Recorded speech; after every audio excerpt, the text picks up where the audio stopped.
May 1940, London. The air is thick with smoke from distant fires and the low, constant hum of engines crossing the Channel. Across Europe, silence has followed collapse. Poland is gone. Norway has fallen. France is breaking apart in real time. German columns roll west and south with mechanical certainty, while maps in British war rooms are quietly stripped of allies. For the first time in centuries, Britain stands alone against a continental power that appears unstoppable. Inside government buildings, windows are darkened. Papers move from hand to hand. Figures are calculated again and again, each one colder than the last. The British Army has escaped annihilation at Dunkirk, but it has left its weapons behind on the beaches of France. The Royal Navy still rules the seas, but the Luftwaffe now waits just across the water. The German army has not been defeated. It has barely been slowed. For Germany, victory seems close enough to touch. For Britain, survival feels temporary. And yet, in this narrow moment, a decision is forming. Not about winning quickly, but about refusing to end the war at all. A decision that will change the nature of the conflict from movement to endurance, from conquest to exhaustion, and from lightning war to attrition, a kind of war Germany was never built to fight. If this moment stayed with you, comment below, like and subscribe for more true World War II stories. By the spring of 1940, the war Germany had begun less than a year earlier had already rewritten Europe's balance of power. Poland had been crushed in weeks.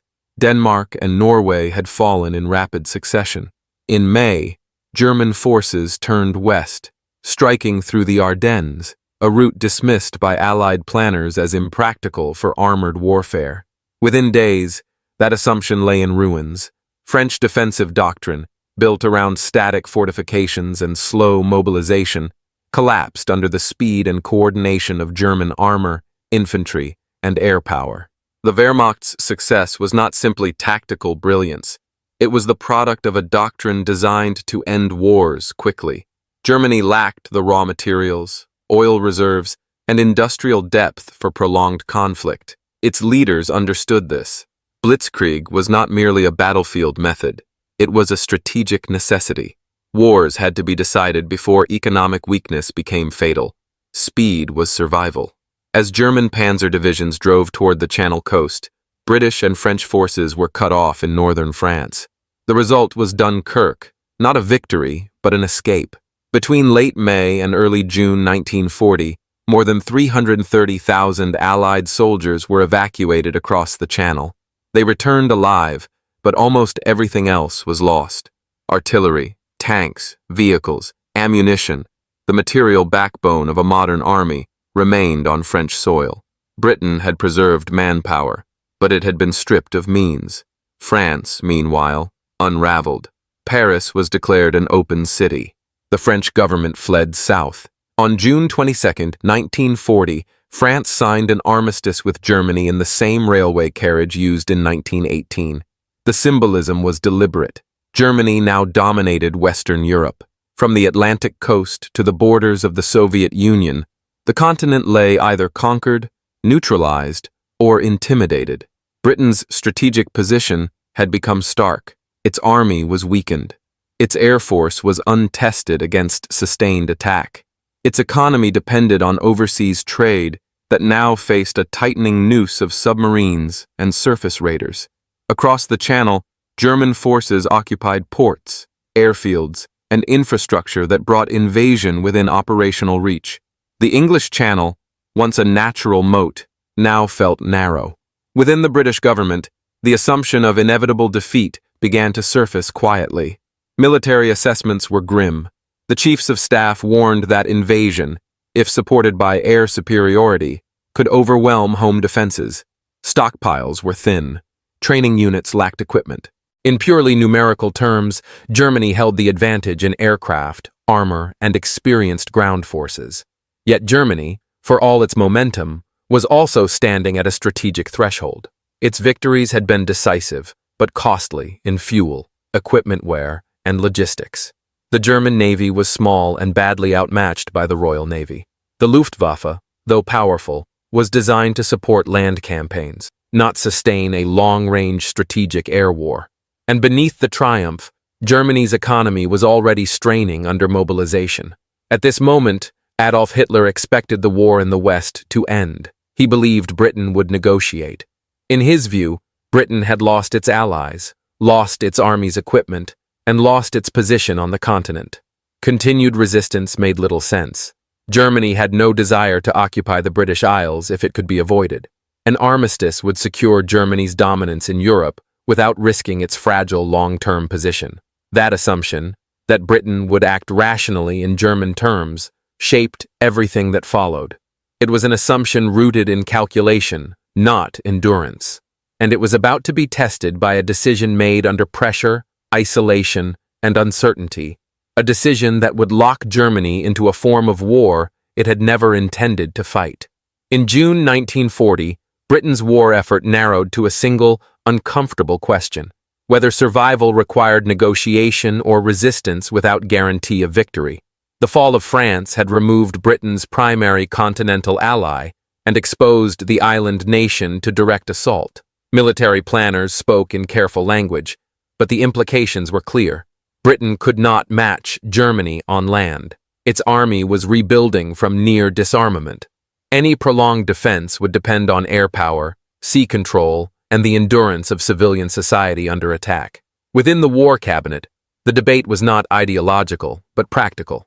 Foreign Secretary Lord Halifax argued that Britain should explore terms through intermediaries, possibly using Italy, which had not yet entered the war. His position was not defeatism. It was based on strategic arithmetic. Britain's global empire was vulnerable. Its trade lifelines stretched across oceans increasingly patrolled by German submarines. The United States remained officially neutral. If Britain stood alone and lost, the consequences would be irreversible. Opposing this view was Prime Minister Winston Churchill, newly appointed and untested in the role. Churchill did not deny the military reality. He understood Britain's weakness more clearly than most, but he viewed negotiation as a strategic dead end. Any peace with Germany would leave Britain dependent on a hostile power that dominated Europe. Even if invasion were avoided, Britain would exist at Germany's mercy, cut off from influence, trade, and independent strategy. The decision Britain faced was not simply whether to continue fighting, but how to fight. If Britain sought peace, the war would end quickly in the West, allowing Germany to consolidate its gains, redirect resources, and choose the timing and location of future conflicts. If Britain refused, it would force Germany to confront a problem it had hoped to avoid: a maritime and air war against a global power with access to empire, industry, and eventually allies. By choosing resistance, Britain implicitly chose time as a weapon. The Royal Navy remained the largest in the world. As long as it controlled the seas, Germany could not easily invade or starve the island. Britain's industrial base, though strained, could be expanded and protected through dispersal and adaptation. Most importantly, prolonged war created the possibility of external intervention. Germany's strategic model relied on isolation of enemies. Britain's survival threatened that logic. This decision hardened in late May and early June. Cabinet meetings stretched for hours. Arguments were repeated. Military forecasts were bleak. Yet the conclusion held. Britain would not seek terms. It would continue the war alone if necessary. On June 4, 1940, Churchill addressed Parliament, framing resistance not as optimism, but as necessity. The speech did not promise victory. It promised endurance. For Germany, Britain's refusal was not immediately alarming. Hitler believed pressure would suffice. Air attacks, blockade threats, and the psychological weight of isolation would eventually force negotiation. He underestimated the significance of Britain's choice. By remaining in the war, Britain ensured that Germany's resources would be bled slowly through aircraft losses, naval engagements, industrial competition, and the need to prepare for an invasion that might never come. The war had changed character before the first bomb fell on London. Movement had given way to preparation. Speed had been replaced by duration. Germany's advantage in rapid conquest no longer applied. Britain had not won a battle, but it had chosen a battlefield measured in years rather than weeks. And that choice would now be tested in the air, at sea, and within the machinery of industrial war. The first and most immediate angle of Britain's decision was human endurance. By choosing to fight on, Britain committed not only its armed forces, but its civilian population to a prolonged state of vulnerability. Cities would become targets. Sleep would become fragmented. Normal life would dissolve into routines shaped by sirens, ration books, and blackout curtains. This was not incidental to the strategy. Endurance itself became a form of resistance. Germany's leadership assumed that sustained pressure from the air would fracture morale and force political collapse. Britain's refusal to negotiate ensured that morale would instead become a battlefield. Alongside human endurance stood the logic of industrial warfare. Germany's economy, though formidable, had been optimized for short campaigns. Raw materials were limited. Oil had to be imported or synthesized at high cost. Replacement rates for aircraft and vehicles were vulnerable to disruption. Britain, by contrast, had access to global supply routes and imperial resources, provided it could keep them open.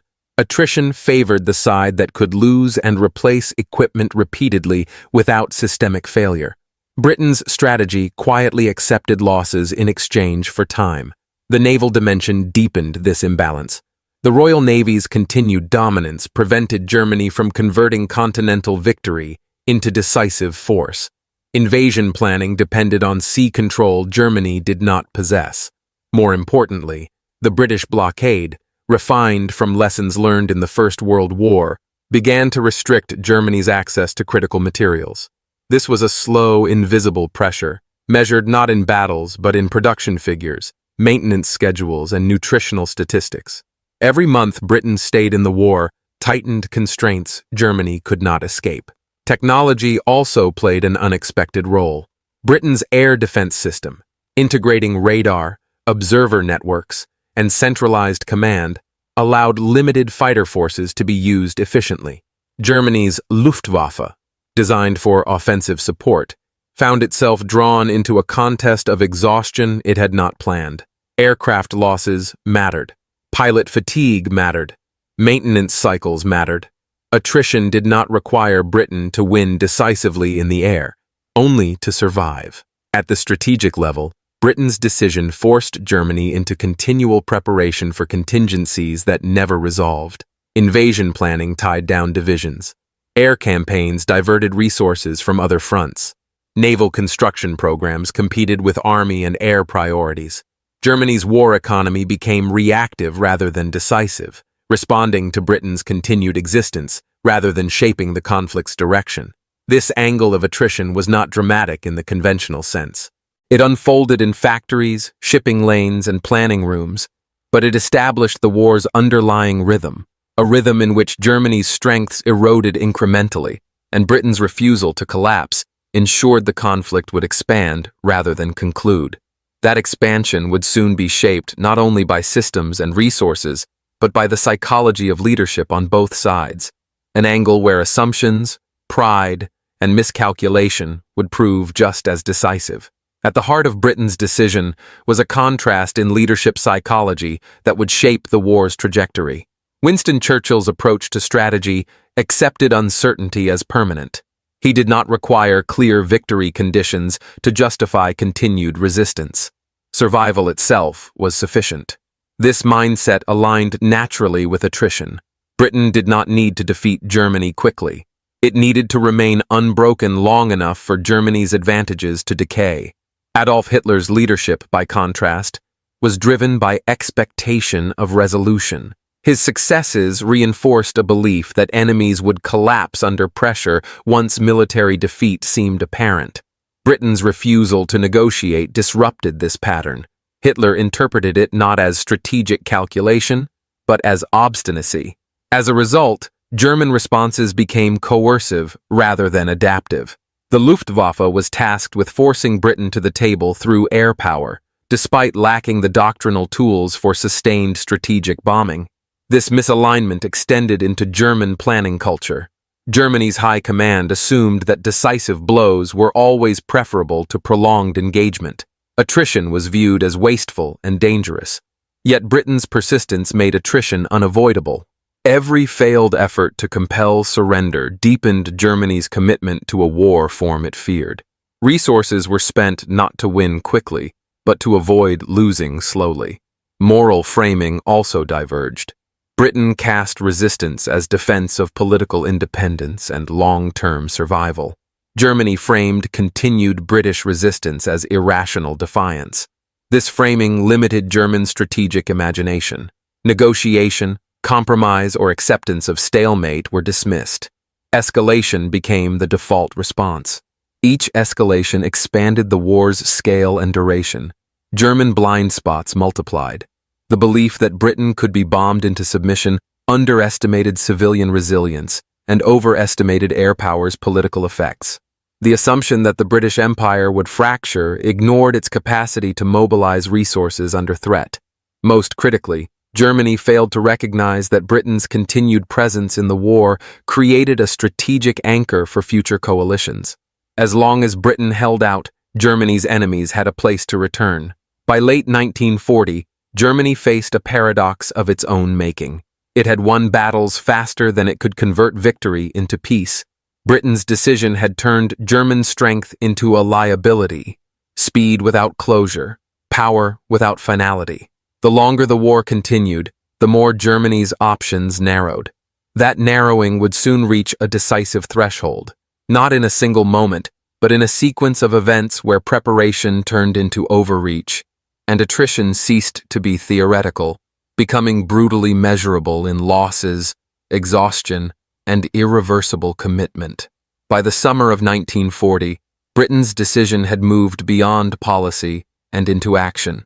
The Luftwaffe began its campaign against the British Isles with a clear objective: destroy the Royal Air Force and force political collapse.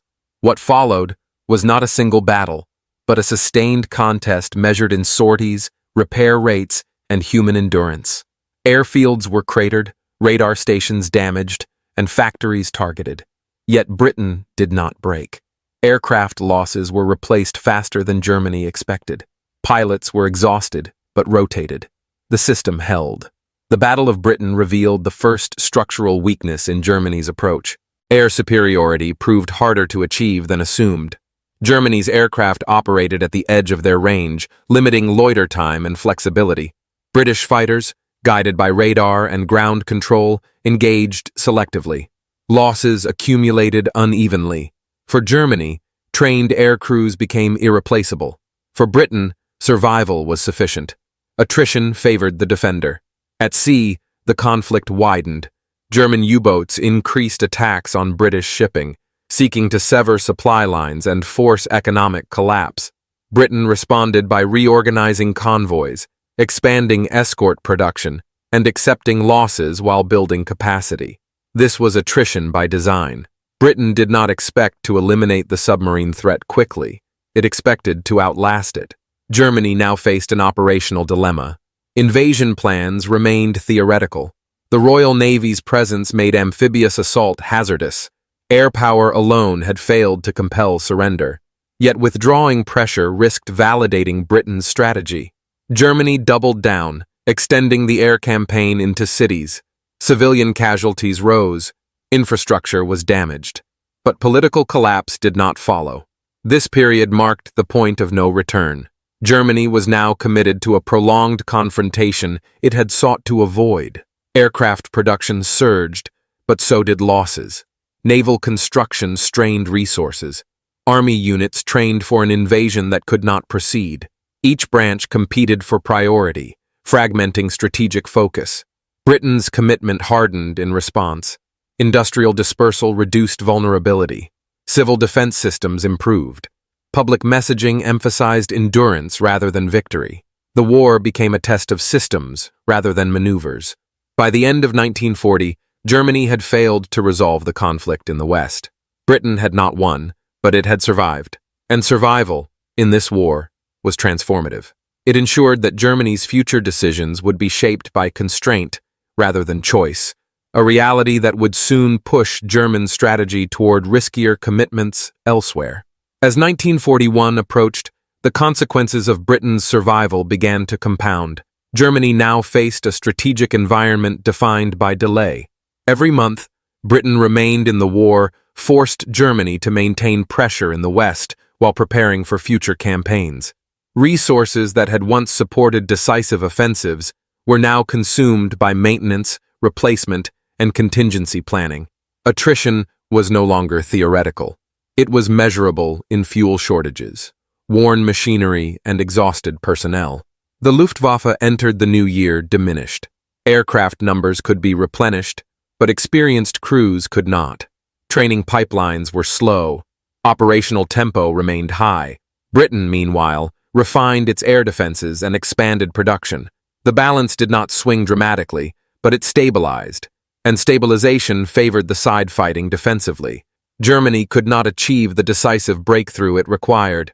At sea, the Battle of the Atlantic intensified. U-boats inflicted heavy losses, but Britain adapted faster than Germany anticipated. Convoy systems matured. Detection improved incrementally. Shipyards expanded output. Britain accepted losses as the cost of remaining in the war, while Germany required losses to produce strategic effect. This asymmetry was central to attrition warfare. One side could absorb damage indefinitely, the other could not. Germany's leadership responded by expanding the war's scope. With Britain still resisting and no clear path to victory in the West, attention shifted eastward. Planning for Operation Barbarossa accelerated. This decision was shaped directly by Britain's refusal to leave the war. Germany sought resolution elsewhere, believing that destruction of the Soviet Union would isolate Britain permanently. In reality, it compounded Germany's exposure to attrition on an unprecedented scale. Britain's continued presence ensured that Germany could not concentrate fully on any single front. Air defenses had to remain in the West. Naval forces had to protect supply lines. Industrial production had to serve multiple theaters. Strategic focus fragmented. Attrition deepened not through catastrophic defeat, but through relentless obligation. By mid-1941, Germany was fighting a war it could no longer control in terms of duration or scale. Britain had transformed time into a weapon. Every delay increased the probability of new enemies, greater material imbalance, and systemic exhaustion. What had begun as a refusal to negotiate had become a mechanism of strategic entrapment. The turning point was complete. Germany was no longer choosing the shape of the war. It was reacting to it. And the consequences of that loss of control would unfold not immediately, but steadily, visible in production charts, casualty lists, and the slow erosion of strategic freedom. Once Britain's survival was assured, the war entered a phase defined less by sudden catastrophe and more by cumulative damage. Germany's failure to force a decision in the West meant that every subsequent campaign began under conditions of strain. The strategic timetable that had governed earlier victories no longer existed. There was no clear end state, only escalating commitments and diminishing margins. Germany's economy now operated under constant pressure. Raw material shortages worsened as the British blockade tightened and access to global markets disappeared. Synthetic fuel production expanded but never met demand. Rail networks were overstretched. Factories increased output. Yet the complexity of modern weapons meant production could not scale infinitely. Replacement lagged behind consumption. Attrition, once feared, became unavoidable. Manpower followed the same pattern. Early campaigns had preserved the core of Germany's trained force. Prolonged war eroded it. Casualties mounted not only in combat, but through fatigue and mechanical failure. Training standards declined as the need for replacements grew urgent. Experience, once a decisive advantage, thinned across units. Britain's role in this process remained indirect, but decisive. By continuing the war, Britain ensured that Germany could never disengage from the West. Air defense commitments remained permanent. Coastal defenses expanded. Occupation forces tied down divisions across Europe. None of these forces were destroyed, but they were unavailable elsewhere. Attrition functioned through absence as much as loss.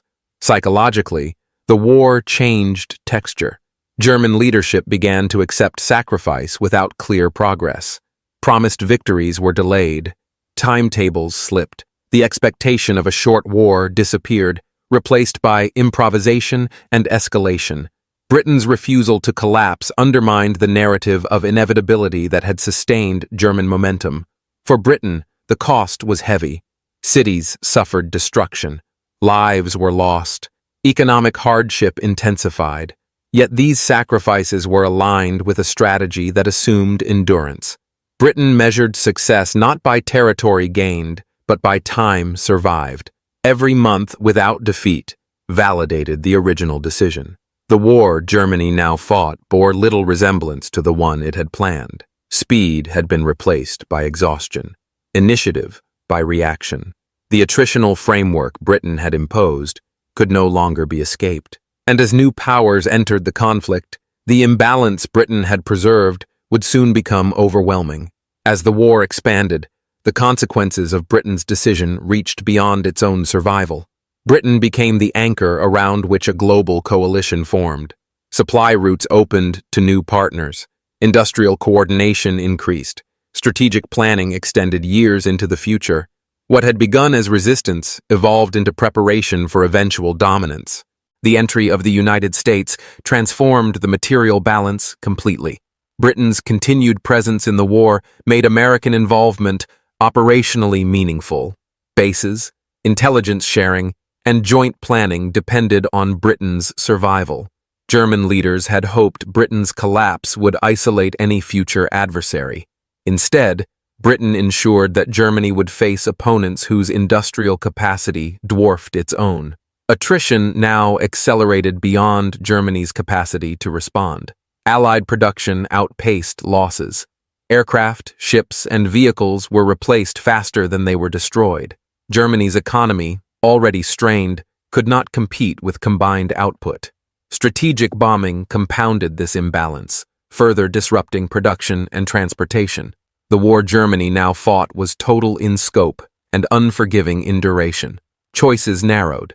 Resources were diverted to defense rather than initiative. Fronts multiplied.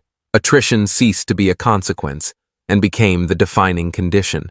Britain had not defeated Germany alone, but it had made Germany's defeat possible by preventing premature resolution. By 1943, the outcome was no longer in doubt. The war continued, but its direction was fixed. Germany's early victories had secured territory, not sustainability. Britain's single decision, to remain in the war when logic suggested withdrawal, had forced Germany into a struggle measured in years and resources rather than weeks and maneuvers. The final battles would be fought across continents, but their outcome had been shaped years earlier, in rooms where maps were marked not with advances, but with survival. And that choice would echo long after the guns fell silent. In the end, Britain's most decisive act in the Second World War was not a battle won or a territory held. It was a refusal. A refusal to accept the logic of speed that had defined Germany's victories.